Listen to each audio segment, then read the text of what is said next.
Like many of you, we battled depression during life's ups and downs. Music has always been the one thing that we could rely on to get us through the tough times that we all face. Follow us on our journey as we discuss the healing power of music, Interview bands, break down genres, review band biographies, and more. This is the When Words Fail Music Speaks podcast with Blake Mosley and James Cox.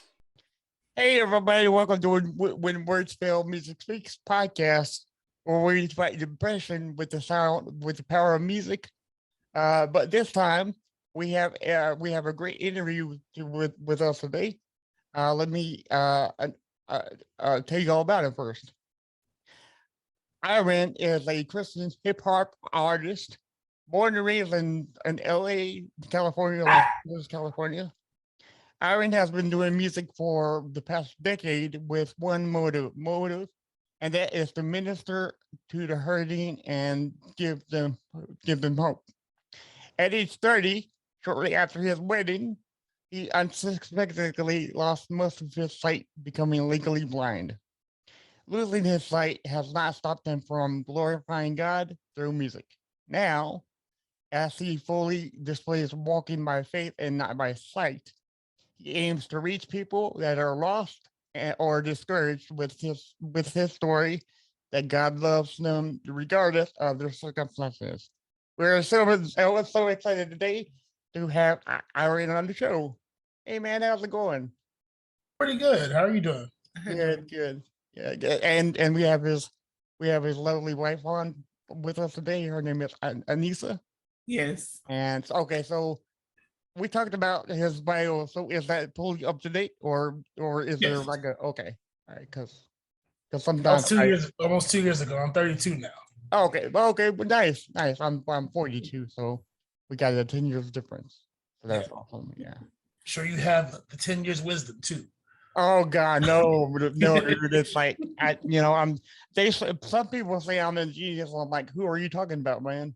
I'm not, I'm not nowhere near a genius, So, so you were born and raised in Los Angeles, California, right? Yes. All right. So how was that growing up in LA? Did you find okay? So first question is how was your life growing up as a child? It was that's a mixed bag. So it was pretty much a mixed bag. I grew up in South Central Los Angeles, so of course there was a lot of gangs and things you have to be aware of. Along with that, I also grew up in foster care for a majority of my upbringing. Pretty much not majority of my upbringing, pretty much from age 7 to age 10. I spent a few years in the foster care system due to abuse. My mother did her best raising all three of us. I'm one of three. I'm the baby of the family. But a lot of different life lessons I learned from just being in different households, different parenting styles. And in my case, where it says it takes a village to raise a child, it was very literal. Right. So yeah. Okay. So at what age did you find music? Because you just told us that you had a hard life growing up. So at what age did you find music, or did music find you? Well, so it kind of both. So I mentioned I was in foster care. So at age 10 is when I kind of started to dabble in music. I had a foster parent named Maurice. He was an African American male, and he had a studio in the back house of his house. Right. So I would always tell myself, like, one day I'm going to be good enough to be in that studio, So that was pretty much where I've always loved music. I've always loved rap and hip hop. But the writing came then when it was like, I want to do this, So right. Age 10 was pretty much where it began. 10. Okay. So before that, can you remember your first memory of music? Let's see. I mean, I know that's hard because that's hard for me too. So it's kind of kind of a rough question, I mean, so I would say first memory of music Yes. would probably be, I guess, earliest would be Tupac. I was a pretty big Tupac fan back in the day because he was all over the radio, especially in California. Right. So that was pretty much that. Before, the only thing I could think of before that would probably be just like church, Right. like because we all have churches where there's instruments and singers. Like that was probably like the first introduction to live music. But as far as music being heard, it would probably be hearing Tupac on the radio. But also, my sister was pretty big into R&B, so we would listen to a lot of R&B, like Jill Scott, Erykah Badu, stuff like that. Yeah. Okay. So we mentioned in the introduction that you are legally blind. Yes. So for everybody who doesn't know, legally blind does not mean that is not totally blind. That means you can see a little bit, like some things other than most things, right? Oh, I can't. Yeah. Sorry. Fine. We're trying to mute the dog. The dog is going crazy. That's fine. That's fine. Let's see. So for me, legally blind looks like so in my left eye, I can't really see anything. Like not barely any movement, no light, no anything, pretty much. In the right eye, I can see light, but it's mostly just like contrast. So anything, I like to explain it like this: anything darker than the color like light blue, right, all looks black. Anything lighter than light blue, all looks white. Huh? That's weird. Okay, yeah, that's okay. Yeah, because right. They say the color blue is hard. It was the most hard in eyes. Get like because I know I get a lot of headaches, and most of it comes from the color blue. So yeah, that's interesting. Thank you for telling us that. Yeah, it gets really interesting for like when things, for example, we go to the laundromat often, right? Right. And the laundromat has like a white-ish floor, but because the quarter is like silver, if it falls on the floor, it's gone. Like I can't see it, like, and we'll spend several minutes trying to figure out where it is, and until my wife officially comes in and be like, "Here it is." And I'm like, "Thanks." So, yeah, but for the most part, you're 100% healthy and okay, right? Yes. Okay. Nice. So at age, okay. So when did you and Anissa meet?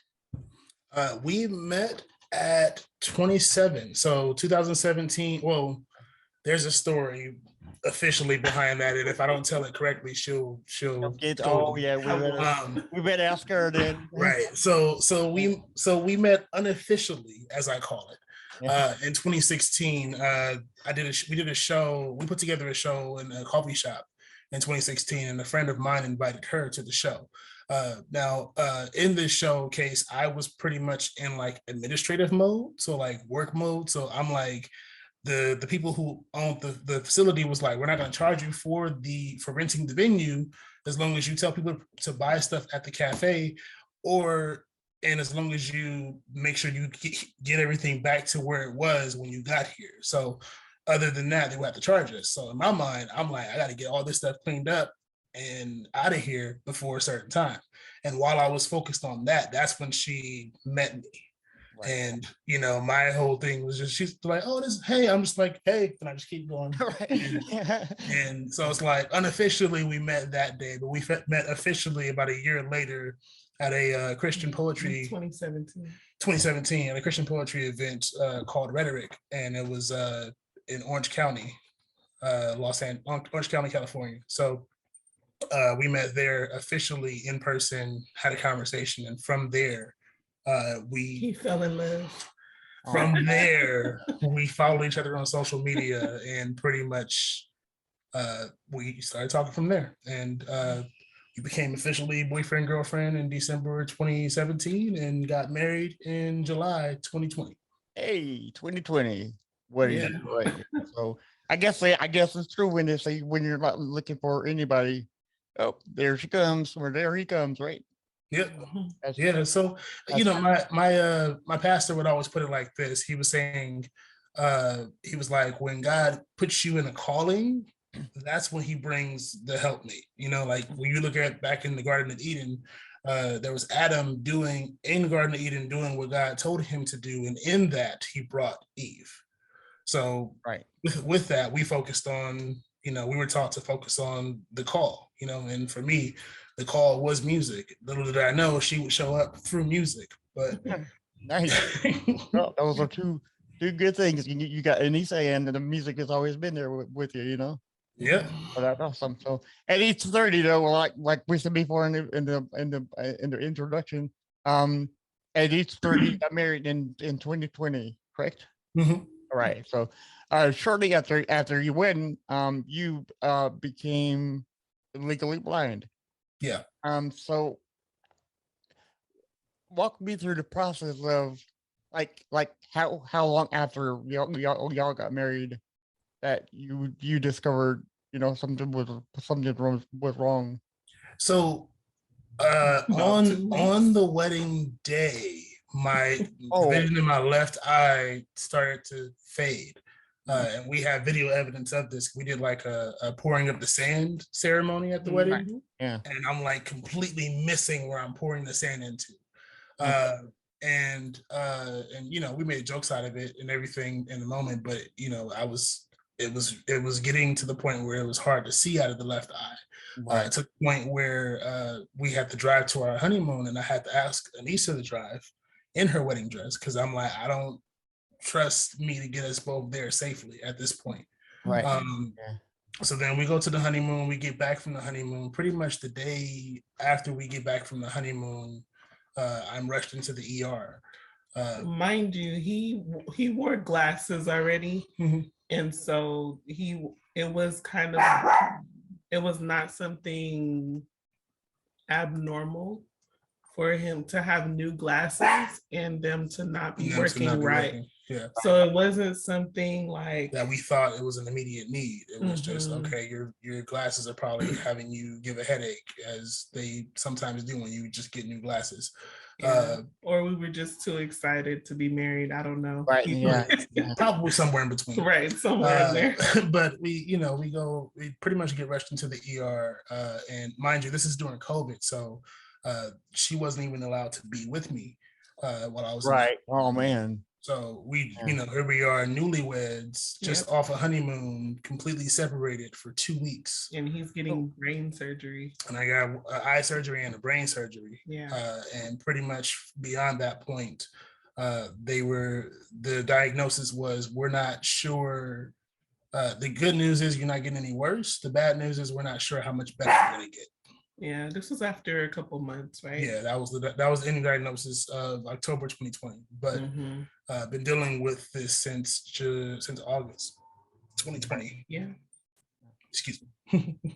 And when before you said that the doctors had a like a scientific name for this. Yes, it was it's idiopathic intracranial hypertension, which is IIH for short. But the idiopathic term just means unknown. The intracranial hypertension is fluid in the brain, so pressure building fluid in the brain. So they're saying that the fluid in the brain, they're not sure what caused it, but they know there's fluid there, and it damaged nerves. It damaged the nerves in the eyes. In the eyes. And I guess they still don't understand after all this time. I mean, like, did they come back? Hey, we know what we know what caused it. You know, here, no. Still nothing. We're waiting till summer to get a second opinion. Right. But still nothing as of now. Right. Okay. All right. So back to music though. So we mentioned Tupac, and he was a great inspiration for you. Who else did you listen to growing up? Because I know that I grew up with some rap, you know, all walks of music, you know. So I know some artists, but who were your main people that you were listening to as you were growing up and getting inspiration from? To be honest, like the person who influenced my style probably the most was Common. Okay.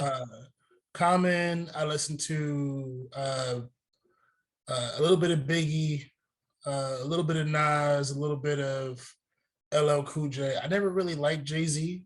A little bit of Eminem, Yeah. even though he was like really out there. Right. And Yeah. De La Soul. De La Soul. Okay. Yeah. De La Soul. I vaguely remember De La Soul. I don't think they do anything right now, do they? No, they're no. still. I think they're still touring though. Really, They haven't put out any new music, but they've been touring which off is of odd. the same album. Which is odd because you figured that they would have like a massive following still, and people wouldn't want to hear new music from any Right. band from back back in the day. Which Well, is odd, the issue is that like sometimes artists have that fear of not being able to create something better than what you already created. Yes. So rather than trying and failing, they just leave it be so they don't tarnish their legacy. Right. Which is one of the reasons why there's so many artists that do like reservations in Vegas, like they're nowhere near retired. They do shows off the same music they've been doing because people want to hear those songs. Exactly. Yeah, because I was going to see MC Hammer way back when. Yeah, this was 4 years ago at the state fair, and I missed him, so I didn't really get to see him. But I loved MC Hammer, LL Cool J, the Fat Boys. Oh yeah. I'm just like you when it comes to Jay-Z. Yeah. Yeah, certain songs that you were like, but it's like, yeah, it's like kind of like, okay, well, that's cool, Right. So, It's cool for a specific crowd. I just wasn't that specific. Right. Yeah. I and I don't think I was part of his crowd, but he had some big hits like what do you do like Big Pimpin' and Big Pimpin', 99 Problems. Mm-hmm. Those two. Which is Very, actually, did you know that Ice-T gave him that song to record? Big Pimpin' or 99 Problems? 99 Problems. I didn't know that. Yeah, Wow. I didn't know either until I ran across like a YouTube video. It's like, yeah, man, I get, but then he re-recorded, Ice-T did it with Body Count, and that's an awesome cover, awesome version too. But Ice Cube was a very talented writer. He wrote all the songs for NWA too. I mean, no, not Ice Cube. I'm sorry. Ice-T. Ice-T. Sorry, Yeah. you're right. Yeah. So, okay. So when you started listening into these bands back in the day, I say day because I'm 43 years old. We still say back in the day. Yeah, but we're back when we had cassettes. We had to work for our, recording, saying out the radio and record what we wanted. Yep. But you remember that? Make mixtapes. Yes, I sir. remember them. Yes, sir. Yes, sir. The good old days, right? Yeah. Yep. Yeah, I had the little pencil to. Yes. Yeah, dude, that bothered me so much. But well, so when all these new artists were coming out back then, who was one or two artists that you knew were going to blow up? Because obviously Eminem blew up like literally overnight. Yeah. I mean, he just so like that. Did you know when you heard the artist songs for the first time? Were you like, okay, he's going to be somebody, So okay, I started my music journey about 2000, the year 2000. Okay. So once that kind of happened, like everybody who I mentioned was already established. Right. So beyond, but I mean, like when you heard them for the first time back then. Right. Yeah. Well, I mean, the person that I would say I knew who was going to be a mega star back when I first heard him was Kanye West.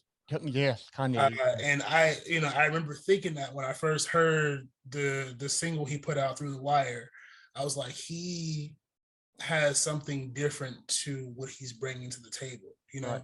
And it was interesting because he came out in a sense of conscious rap back when gangster rap was a really big thing, you Right. know. So, Right. so he went completely against the grain, Yes. and he became famous for it. Yeah. Yeah. He totally did like a 180 and just took the whole world by storm, you know? Yeah, So, which is like interesting because you know he's never really been a gangster rapper, so he just did a storytelling thing and it worked, you know. But that was one of the people that I knew was going to blow up. Tupac as well, like yeah. even from when he did Keep Your Head Up, you know, I was like, oh, okay, he's different because you know people forget Tupac didn't start off gangster rap. He started off conscious rap too, you know. Yeah. Like his biggest first song was Keep Your Head Up. There was nothing gangster about that. Right. Yeah. Yeah. Yeah. So So you mentioned your friend Kanye. What Kanye album would you consider to be the best album right now? the first First one? still me and my friends argue about this all the time. Really? It's always College Dropout versus Oh, Late Registration. yeah. College But Dropout was a great album. I still think to this day, The Life of Pablo was spot on. For some reason, I just love that album to death. I don't know why. it's a good album. It's a great, just yeah. it's like you. So even the thing that if I look at it from a musical standpoint, right? So I don't know if you've seen the Genius documentary by Kanye West on Netflix, came out a few months ago. I have not yet. But looking at that documentary further solidified the fact that College Dropout was still the best work he ever did. Right, yeah.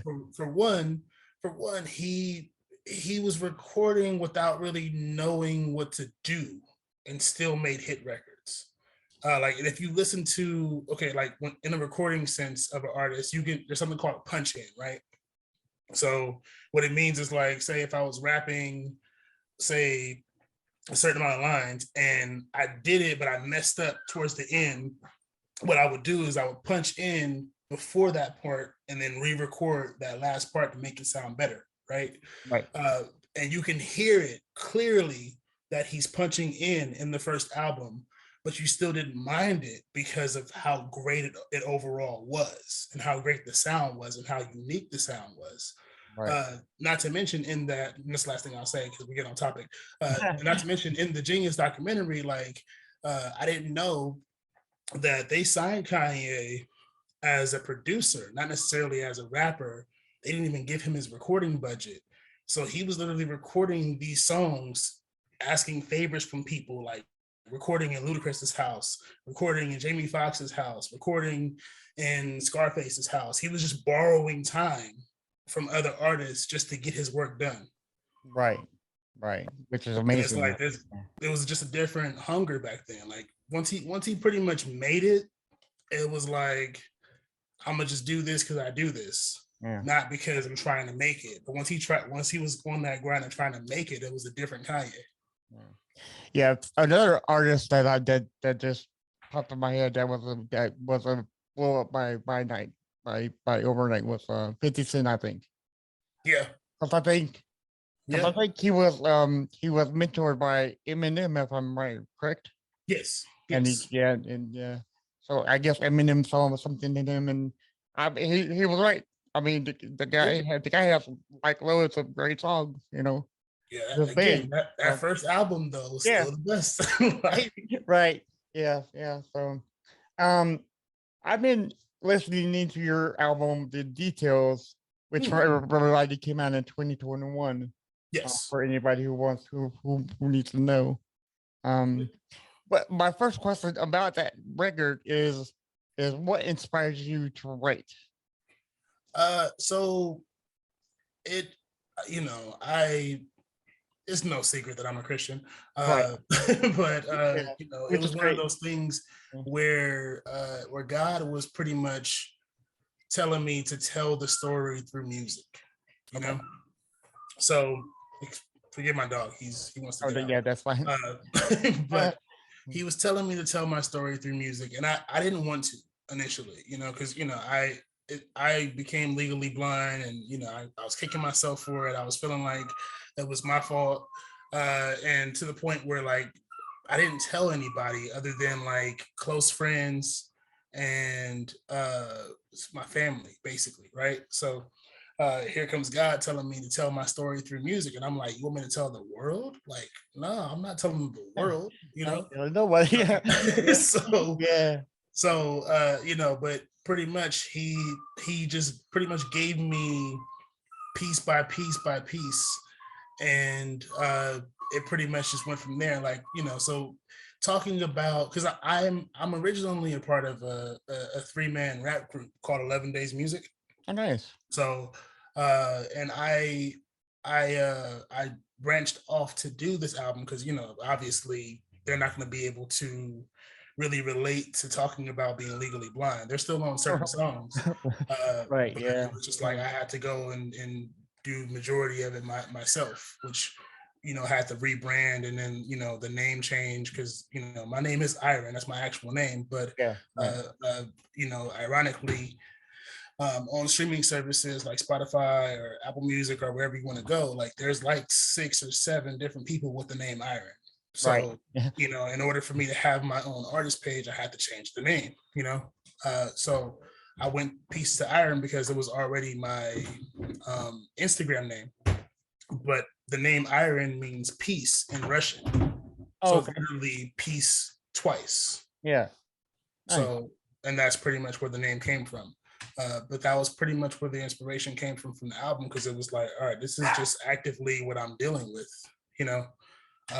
and it's such a freeing experience to be able to talk about it, and then to now where I get booked to perform the music live, and it like really reaches people and encourages people, and don't get me wrong, I know the music I'm doing is good, but it always throws me off when people tell me that I encourage them through the music, because I'm almost never expecting that. I look at things very logical, like I'm here to do a job, so I'm gonna do the job. Exactly. Yeah. So anything on top of that is a bonus to me. So I did a open mic show I was booked for last Saturday, and the MC at the end was like, I was inspired by a lot of the people who performed. He's like, but especially Peace2Irin, because he's living proof that you can't let anything stop you. And I'm just like, I'm like, whoa, Yeah. thanks, man. That's and it also adds a bit of pressure, doesn't it? I mean, just so know that well, so it does and it doesn't, like, and I tell people the same thing, like, and this is one of the quotes that I kind of like came up with, but it's kind of what I go by when it comes to performing. It's like, I'm like, if you make it about you, you'll be nervous. If you make it about God, you'll be fine. Yeah. Right. Yeah.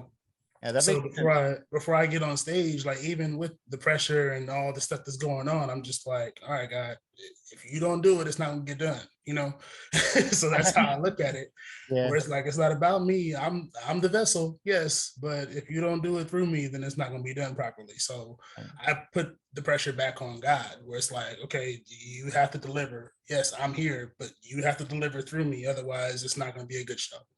Right. Exactly. So like I said, the details for anybody who wants to know came out in 2021, and I'm sure you're still writing new music now. And we all know that writing is common through like good days and great days, because great days give you more motivation, because it's a great day, right? Yeah.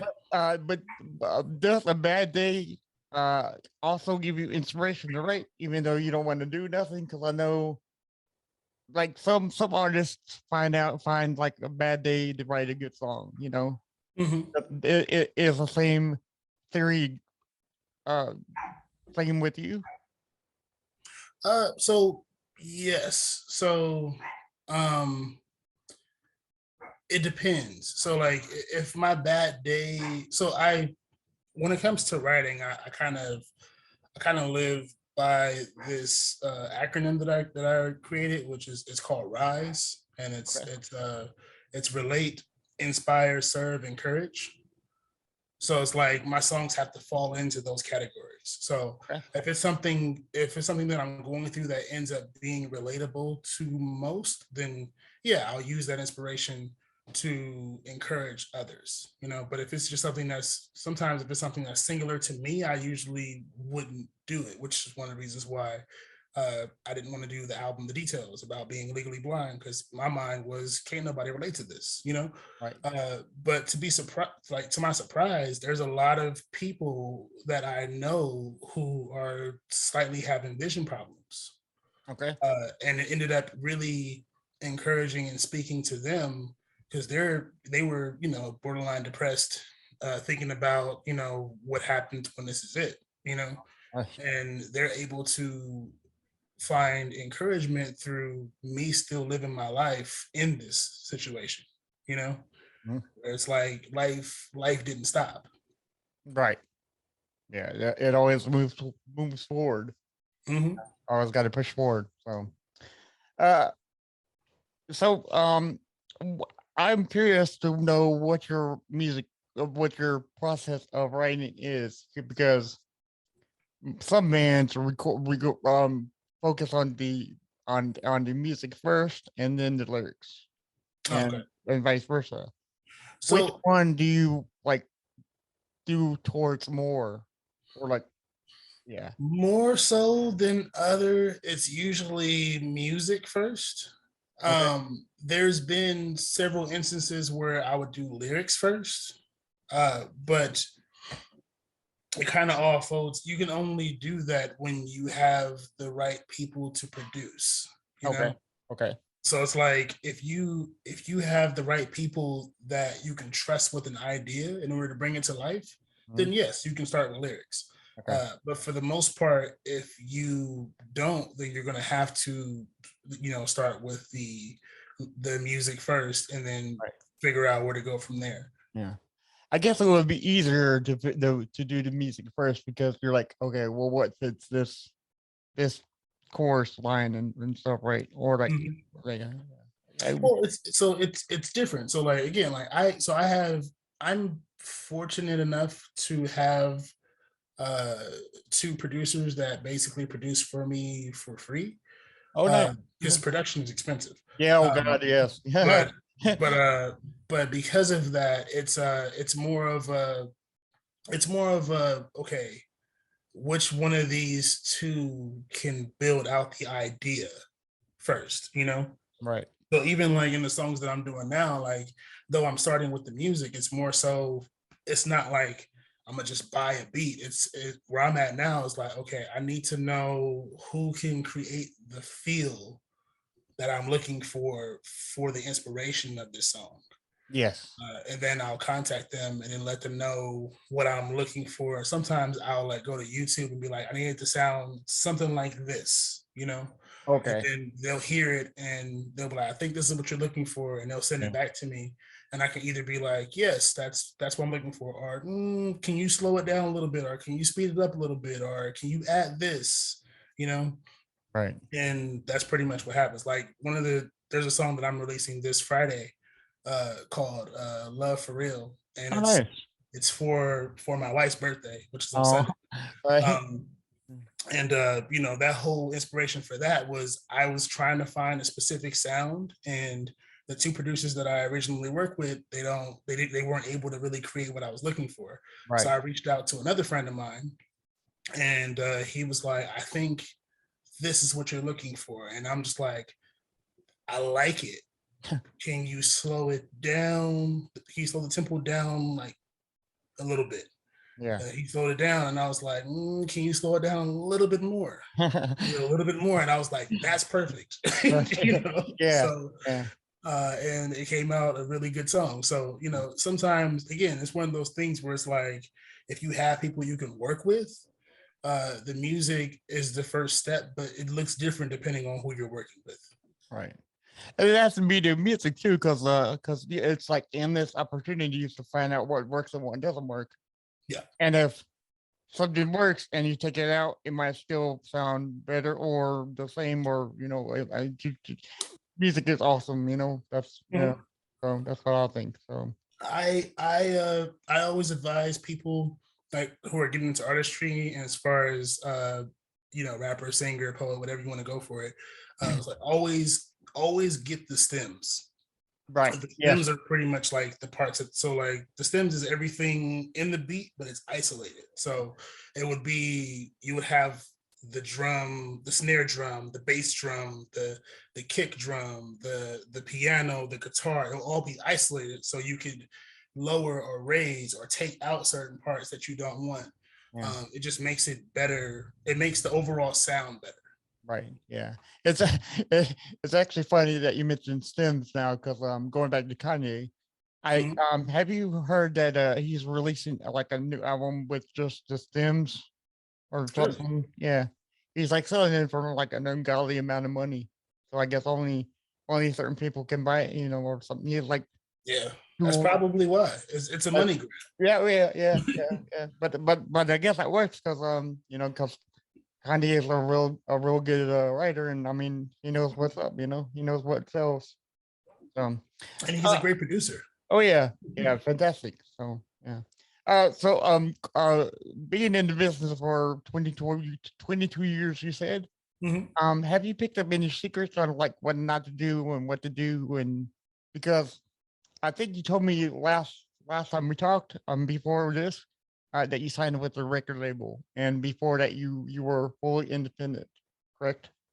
No, not yet. I Okay. was Okay. considering Okay. signing to a label. I'm still not on a label. I'm still independent. Okay. Uh, but the it's so what I would say is what I've learned is there's a level of acting that you need to have when recording.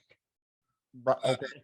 Otherwise, it's not believable, you know? Right. So, like, for example, if I, let's say, if I wrote a lyric and I'm just like, for moving forward, if I'm moving forward, I'm enjoying life as is. If life is what you make it, then my joy like this. That's different than moving forward. I'm enjoying life as is. It's like you feel it more. Right. Have to be able to convey the emotion so that the listener feels the emotion when they listen to the song, other than just sounding like you're reading, because people, you do sound People know. like you're reading when Yeah. you're reading. Right. Yeah. So Yeah. so I would say, first off, the secret that I would say is, like, don't read. Make sure you commit it to memory before you go record. Yes. But along with that, it makes it better when you can convey it different ways. Like one of my close friends, uh, he's a poet, and he would always say that he would always write the poem, memorize the poem, and then he would go into the mirror and recite the poem in various different emotions, Okay. just to Good. see Okay. what works. Just see what works best. Like, he'll do it one time sad, he'll do it one time happy, he'll do it one time angry, he'll do it one time depressed, he'll do it one time joyous. He'll just try out different emotions Right. to see what sticks and what doesn't. That's actually pretty smart. Yeah.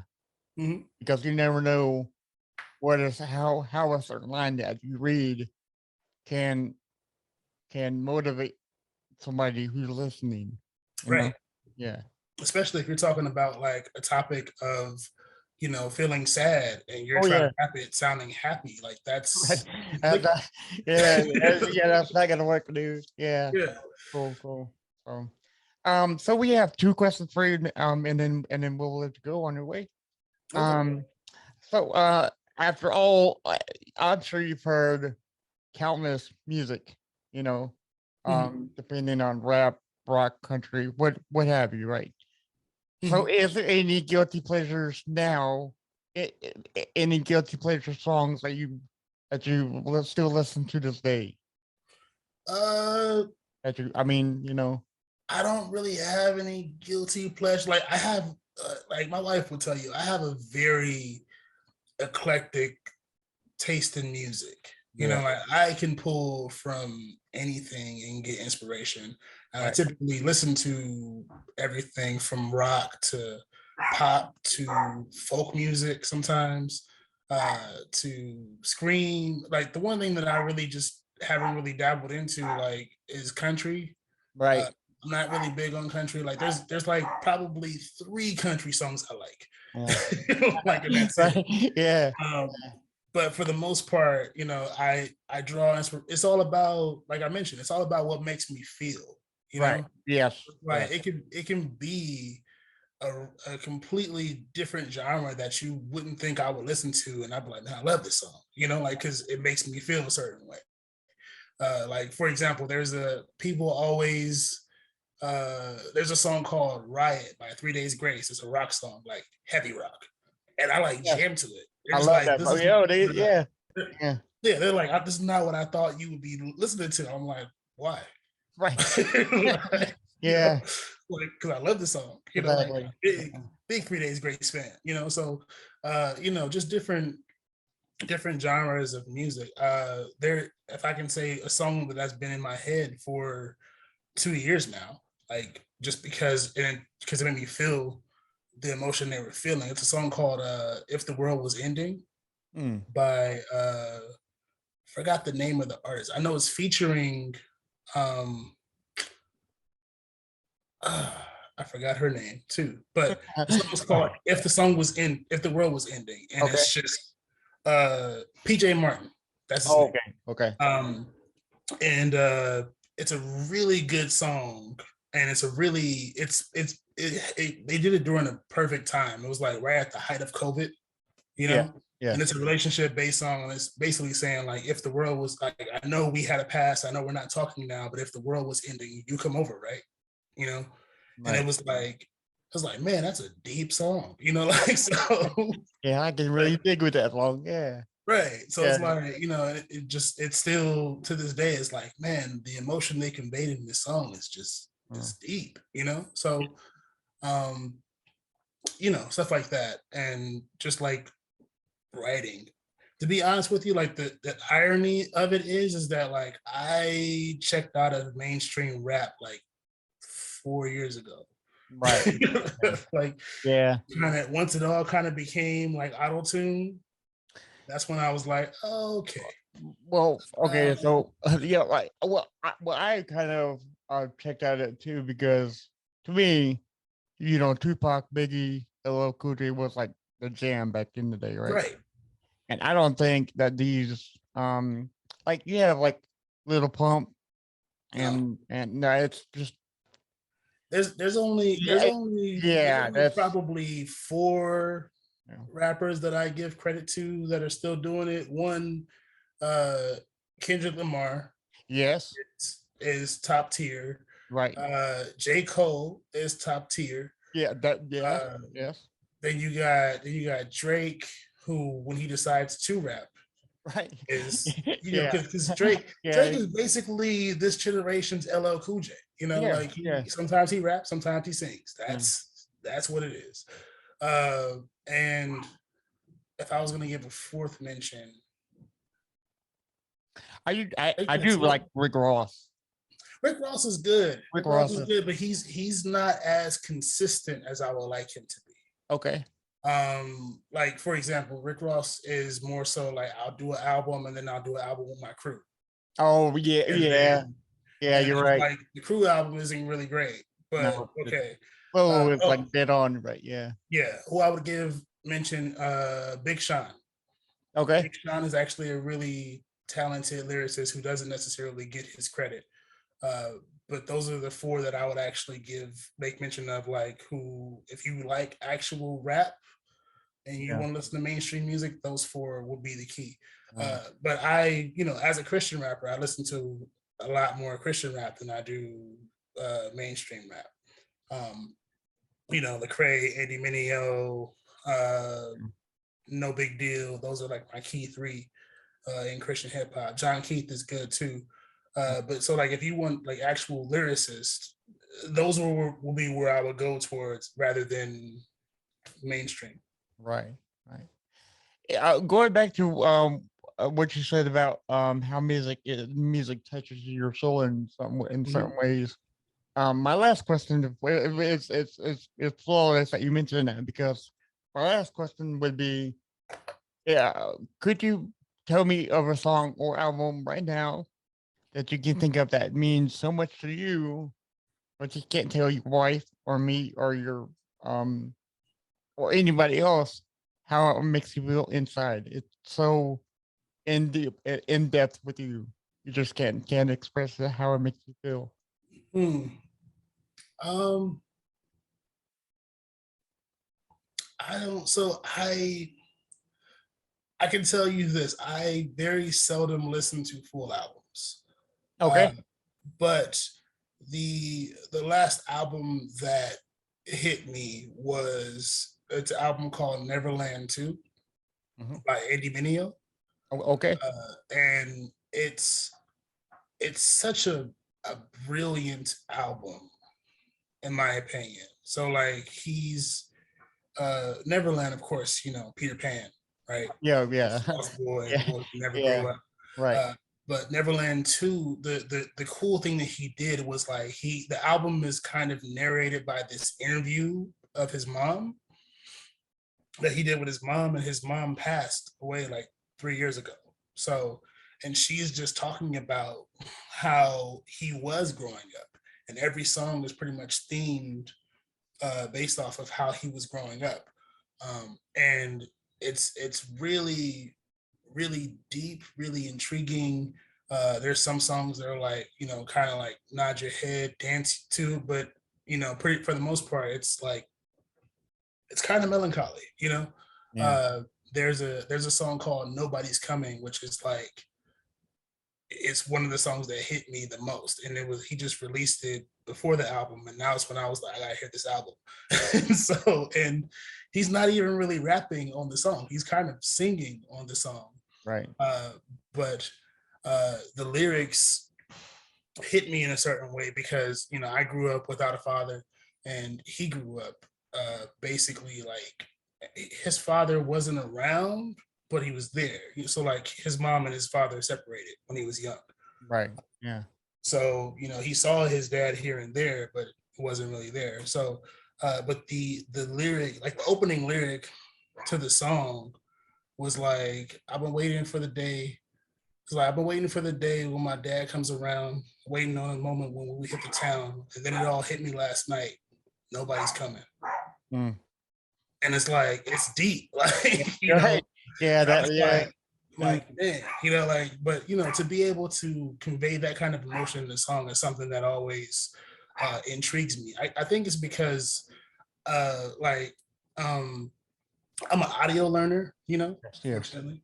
You know, there's audio, kinesthetic, visual, so but I'm an audio learner, but also my love language is words of affirmations.